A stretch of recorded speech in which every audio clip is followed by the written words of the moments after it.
Good afternoon, friends. Professor Kokate, my good friend Professor Ball, the PG Council Chairman of the Utkal University, the current President of the APTI, Professor Chaudhary, Mr. Nasa, Professor Das, the Vice President of the Eastern Zone, Professor Kaur, the President of APTI Odisha, and the very distinguished gathering over here. We have all been treated to a beautiful talk by my preceding speaker, and I was wondering that after you have all listened to him, is there anything left? Is there really anything left which is to be shared further? He has covered all the items of the teaching, the research, the industry, and how you should be sharing your thoughts amongst one another and be feeling great about your own profession. I think if you can practice even half of what he has been saying, each one of you, I have no doubt, would turn into a great professional. I have also learnt a lot. Thank you very much, Mr. Nasa. So the most critical part is to say that your hope has to be audacious. So therefore, when Barack wrote his book, The Audacity of Hope, I was thinking it is actually his creation. The title is his book, is his, but The Audacity of Hope was used by a great painter. Hope can be audacious. That is exactly what he summarized, Mr. Dasa. Be that as it may, first of all, I must express my gratitude to all of you, and in particular to the organizers for having given me this opportunity to share some thoughts with you. I must tell you that I was supposed to begin at 11:45 according to your program. And it should have been a good morning. But as the case may be, it is now past noon, which is why I had to address you with or greet you with good afternoon. So I know the time is limited as far as I am concerned. I do not intend to go to all the things which have been said. The way I have understood the topic, and there is something else. I was sharing with Professor Das, my esteemed colleague, who had another similar opportunity. These are actually, unfortunately, the vagaries that the Vice Chancellor normally has to go through. He has to go on hopping from one place to another place, inaugurating one conference after another. So I told him, from a physical world, you are going to a metaphysical world, because he was going to felicitate somebody in the international or national conference on philosophy. So when the science ends, the philosophy begins, they say.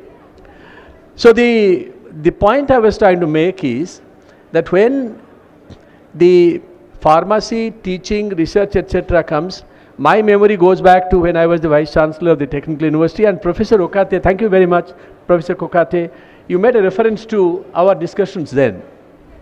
On a serious note, he and me and 3-4 others, Dr. Rambhau, and Professor, I think, Ramanathan from the Anna University in Chennai, and my friends from IIT Delhi and IIT Bombay and IIT Kharagpur. So Kharagpur, because of my own long years of association with Kharagpur, what we found is this is actually, pharmacy is an area where a lot can be done. So we decided a nano-biotechnology. See, today nanotechnology is a bandwagon. You go to any IIT today, you will say, I am working on nano. So that you are on the forefront of research. But the fact of the matter is, the spectrum is very, very huge, and you may be producing a few papers, not even a few milligrams of a new material. So we said we will not have nano, but we will call it nanobio.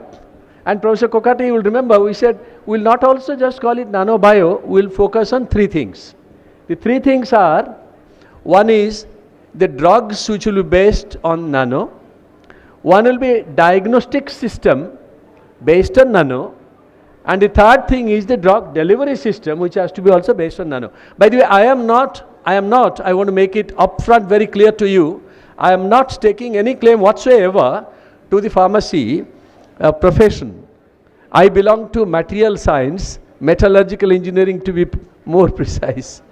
But I was attracted by this field, just as my friend Professor Subhra Suresh at MIT, who was the chairman of the Department of Materials Engineering at MIT, Massachusetts Institute, was a graduate of IIT Chennai, a mechanical engineer. But what was he working on? Mathematical things. But what was his research then when I used to meet him at Boston? He was working on the intermolecular forces, biomolecular forces, measuring that and finding out a priori if there is an onset of carcinogenic effects, mutation of cells going to take place in that particular body.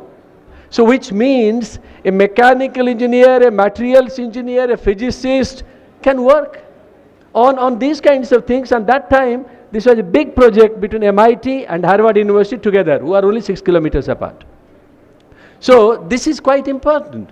Just as there was another guy I met of Indian origin, who was a professor of neurosciences, and he was talking about joining the neurons inside the brain after surgery. If your eyesight is deficient, then he would put the neuron responsible for the faculty of hearing into the place of the eyesight and make it work. After the talk, I went and congratulated him. I told him, as an Indian, I feel very proud. Even if an iota of such information comes out of me, is branded as knowledge. Today, unfortunately, what is masqueraded from such platforms, whether this platform or elsewhere, is how many countries I have seen, whatever I have seen, and he is very knowledgeable, quote unquote. So knowledge therefore means that you have to actually understand it, assimilate it. So for the teachers, the Ministry of Chemicals and Fertilizers, Department of Pharmaceuticals, it has been kind of reviewed that we don't have a ministry. But doesn't matter. I am trying to say, yes, if the full-fledged ministry would have been there, it's good. But even if we have a department, it still doesn't matter. The community that I see in front of in front of me, is still you have to empower yourself. So whatever Mr. Nasa said, I'm only adding that word. The empowerment is most important. You can do it essentially means you are empowering yourself. You don't have to have the powers, all the powers written on the piece of letter, signed by the minister or by the secretary and said you are empowered to do this. There are quite a few things actually which you can do if you think that you are empowered to do it. So I learned that from various places. Now, if you are looking at the Hyderabad's, the Mumbai's of the world, or the Bangalore or the Visakhs, the top places in India, as far as your industry goes, not my industry. I am currently into automotive component industry. I just wanted to, this is an aside. I wanted to tell this gathering, the automotive component industry today in India is 50 billion US dollars. It is going to grow to about $200 billion very soon.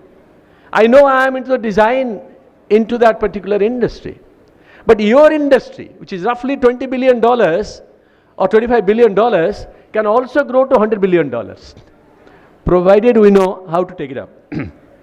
So the interesting aspect is the economic liberalization of the 1990s changed the whole complexion of pharmaceutical industry like many other industries. So whether it is Narasimha Rao or Manmohan Singh, I don't intend to take the names, but most important thing is the liberalization started, liberalization of thought also started.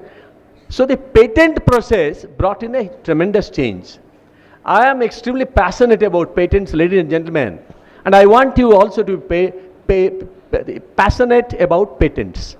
Yours is an industry. If you want to occupy the top places in the world, there is no escape from the patents. We must understand the nuances of the current patent laws so that we can fight in the international courts. So when NEEM was being taken as a patent in the United States, and the Indian scientists, many of us, took the cudgel against that, we said, this is already a prior art in India, it had to be proved. So in Banaras, in the university, the scriptures on the palm leaves have to be studied in Sanskrit, and then it had to be studied and said that, well, I am first of all talking about turmeric. So turmeric was already in existence, etc., etc. So then the American scientist, he happened to be from India, so he said, no, I am aware that turmeric was in use. but that was being used as a medicine. I am using it for surgical purposes. He had a point. So we had to go to further scriptures to say that during the child delivery, the umbilical cord is cut, and the turmeric is also used for surgical purposes, etc., etc. To cut a long story short, we had to stop that patent. And that is possible only by knowledge, only if you get this, glean this information and understand the whole thing. So one has to go through. So what happened in the month of March 2005, something drastic has taken place. Because 1970s when the patent law changed, and we said we will have a product patent law, we could prevent the foreign drug companies. 2005, the WTO, World Trade Organization, made it a mandate. It became mandatory on India also to go through the TRIPS. That means we are talking of the trade-related intellectual property assessment. If you are talking of the trade-related intellectual property, the product as well as the process will become a part of your patent. After it becomes a part of the patent, you can't say that I will prevent this company or that multinational company from selling their drugs. So today, that is one of the points which is there, but it has also started working in our favor. I don't intend to give you details. Suffice it to say, $1 million litigations are being fought even in the Indian patent house today, and many multinationals, Infanto for example, of Switzerland, big companies are falling flat because we have the right answers. If you can show that these molecules are being only presented in a slightly different incarnation, it is primarily the copy of the previous one, and you have forfeited your rights to have the patent rights after 20 years, that's all it is. You can't go on repeating that same 20 years with different brand names.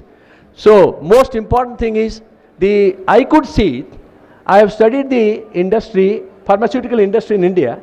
I find our logic has been the following. The Indian good companies who are there, from Sun Pharma right to down. So if you are looking at one Sun Pharma which is roughly 240,000 crores, and the ninth one may be 25,000 crores.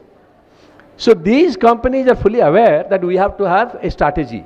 And our strategy has to be generic drugs. I fight a patent internationally as well as in India on scientific terms. So that's one of the points. But at the same time, we are aware of the fact, if we are not careful, about 650 to 700 million US dollars we are going to lose if we are not knowing how to fight some of these. So this is a hard reality. Tsunamis are happening, ladies and gentlemen. Even if I teach very well over here, and as is happening in Odisha, today Odisha had a great tradition in the textile industry in Western Odisha, Sambalpuri cloth and textiles. Suddenly we failed to sell our products. They put all the blames at the feet of the government. But what was happening is, the Chinese dumping is already taking place. Metal industry, you go to Delhi market today, you'll find 10 rupees brass, Ganesha, Saraswati and everything manufactured somewhere in Singapore, in Shanghai, coming here. And with 3D manufacturing processes. So therefore, these tsunamis we have to be aware of. Now the last part. The last part is, you see, when we are looking at the Pfizers of the world, or the GlaxoSmithKline of the world, or the Sanofi of the world, etc., etc., Marx of the world. So these are big companies, they will operate. But the point is, many of them or their people are also Indians. Many of their people are Indians. Many of you have gone through the Indian system like you. So therefore, our system of education has to become very different. What I heard over here is, they are good words. You're training the trainers, meaning teachers, is an extremely important item. I want to share with you what has happened in the Indian engineering education field. So when I was the chairman of the National Board of Accreditation engineering part, just as Professor Kokate right now is the chairman of the pharmacy part, we found the International Engineering Alliance, IEA, has something called Washington Accord 10 years back, 12 years back. Damodar Acharya then was AICT chairman.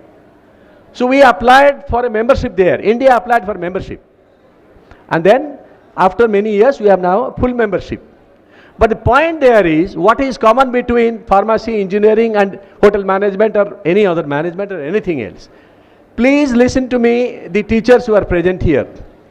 The entire teaching process is one part, but the most important change that we learned is that there is what is called input-based education system. The other one is the output-based education system. Both of these were being practiced in India. What was not being practiced is the outcome-based education system. In the input-based education system, you have excellent halls, air conditioning is there or not there anyway. And then you have the good teachers, also another input. Good students, good input. You have a good laboratory, is an input. Library is a good input. Now you talk of output. So the inputs are all measurable. You talk of outputs, how many students are going abroad, how many students are getting first class, etc., etc. You are also measuring that. Those are outputs which can be measured. But what is outcome? If I am talking of outcome parameters in the engineering education, I am talking of mathematical ability to express an engineering problem, ability to analyze a problem, ability of leadership, ability of awareness of the woes of the society. These are, many of them are abstract terms. How do you actually measure them? I am not going into the details. We have methods of measuring the outcome parameters. So unless the outcome also is connected with input and output, no education system is perfect. This is the Western education system of today. I am not talking of the Gurukul education. I am talking of the Western education which we have adopted. So for outcome-based education, if you have these parameters, 6, 7, or 9, 8 or 9 parameters, which are about, let's say, the societal awareness or empathy, sympathy, leadership, etc., etc., plus, as I said, you put your own parameters. Is it understanding the chemistry laws, converting the pharmaceutical problem into a science problem? You put your own things. Now, those are extremely important in teaching as well as evaluation. That is one part. Then comes the research part. On the research front, I told you, 1856, India had the patent system, the first patents. But we did not know, we didn't have a comprehensive patent act or law then, until 1911. But it's only after 1970 that we started becoming conscious of the patents.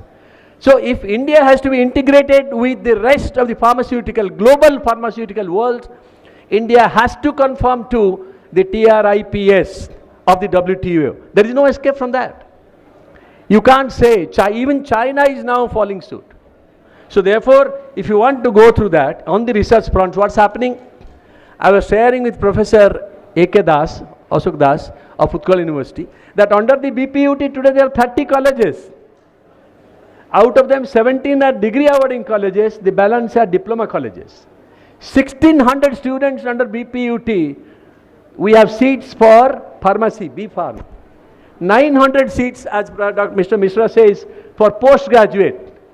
Your university, Utkal University, has one department called pharmacy. Barampur or other universities may be having one department. So numerically also your number is pretty large. Many people are not even aware of that. So you have the numbers, and I was very pleased to hear what Mr. Nasa has said. He has brought in a number of changes, or even now trying to bring about the changes in the government circles, so that your importance is there. But the importance is not to be given, importance has to be created within. So what I am trying to tell you is, these are the numerical strength. But in addition to that, we have CSR laboratories. I was a part of CSR laboratory once upon a time. There are 40 CSR laboratories, out of which 10 CSR laboratories also work on pharmaceutical areas. Many of you may not be aware. So the many CSR laboratories in, for example, in Lucknow, the Drug Research Institute, or in Jorhat, we had a regional research laboratory where Dr. Murthy, another Dr. Murthy is there now, Professor Rao was there, the director previously. They do a lot of pharmaceutical and drug research from the homegrown products. What I found, and I was shocked, instead of working together, they start working against each other.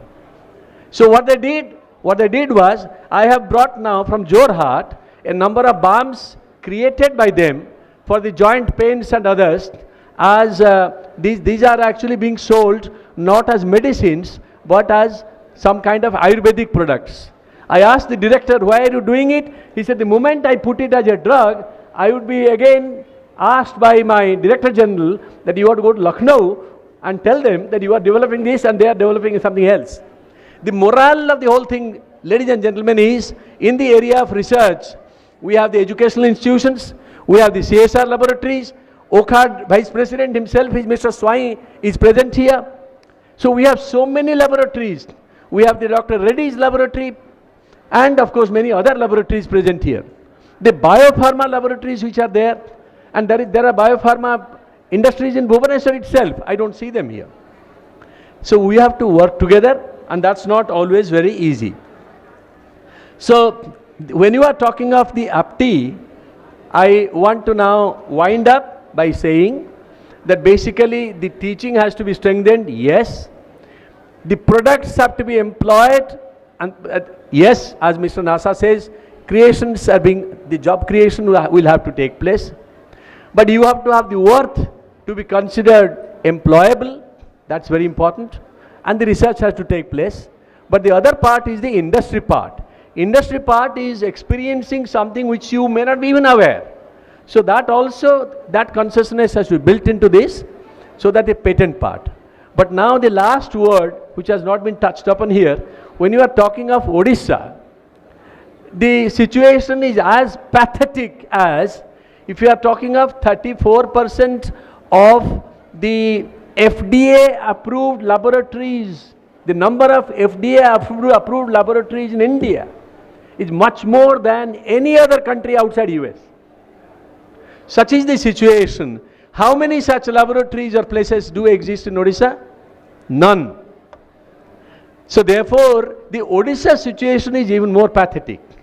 And when I put in perspective the fact that 30% of our population is a tribal population, which was running a medical system of their own by medicinal plants, and which is why I am very glad to share with you, most of the pharmacy colleges in Odisha also have medicinal plants.